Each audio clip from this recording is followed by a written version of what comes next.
संसद में विरोध के बीच जब ये विधेयक दोनों सदनों से पारित हो गया तो राजनीतिक भूचाल का केंद्र बनी जेडीयू। लोकसभा में 288 और राज्यसभा में 128 वोटों से बिल पास हुआ और जेडीयू ने भी एनडीए का साथ देते हुए इसका समर्थन कर दिया।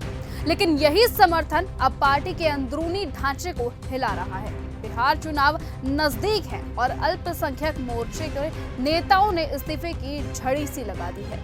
मोहम्मद शहनवाज मलिक, कासिम अंसारी, नदीम अख्तार जैसे नेता पहले ही पार्टी छोड़ चुके हैं, जबकि गुलाम रसूल बलियाई और गुलाम गैस जैसे वरिष्ठ नेता भी असहमति जता चुके हैं। स्पष्ट है कि जेडीयू के फैसले ने मुस्लिम समाज में असंतोष पैदा कर दिया है। जेडीयू का ये रुख अब और अधिक विरोधाभासी होता जा रहा है।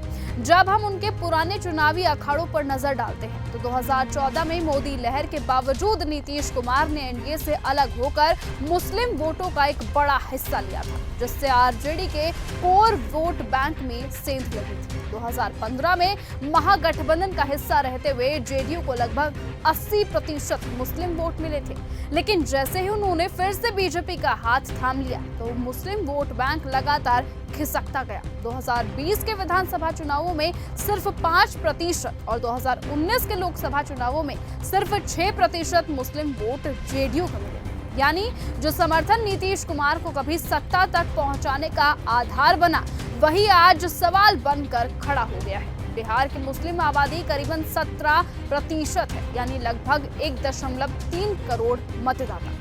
मुस्लिम बहुल 4 जिलों में 24 विधानसभा सीटें हैं, जहां 2015 में जेडीयू ने 7 सीटें जीती थी, लेकिन 2020 में बीजेपी के साथ रहकर सिर्फ 3।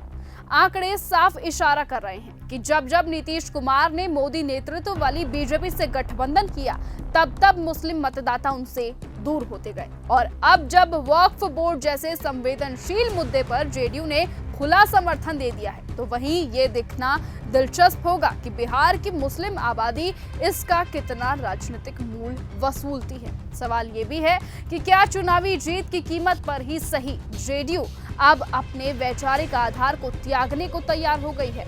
असर कितना गहरा होगा ये तो आने वाला चुनाव ही तय करेगा, लेकिन इतना तय है कि नीतीश कुमार की ये राजनीतिक चाल उन्हें मुस्लिम वोट बैंक से और भी दूर धकेल सकती है। साथ ही ये चर्चा भी अब जोरों पर है कि मुस्लिम समुदाय ने अब नीतीश कुमार का बहिष्कार करना शुरू कर दिया है। यानी अब जो नीतीश कुमार की कुर्सी है वो डगमगाती दिख रही है। हो सकता है कि आने वाले चुनावों में नीतीश कुमार की पार्टी हार जाए और नीतीश कुमार को अपनी कुर्सी से हाथ धो बैठना पड़े।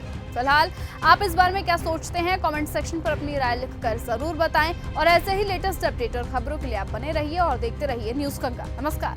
ऐसी ही खबरों को सुनने और देखने के लिए सब्सक्राइब करना बिल्कुल मत भूलिएगा चैनल न्यूज गंगा। खबरें अच्छी लगी तो लाइक का बटन दबाना बिल्कुल मत भूलिएगा, कमेंट बॉक्स में टाइप भी कर सकते हैं और हाँ, शेयर करना भी बिल्कुल मत भूलिएगा।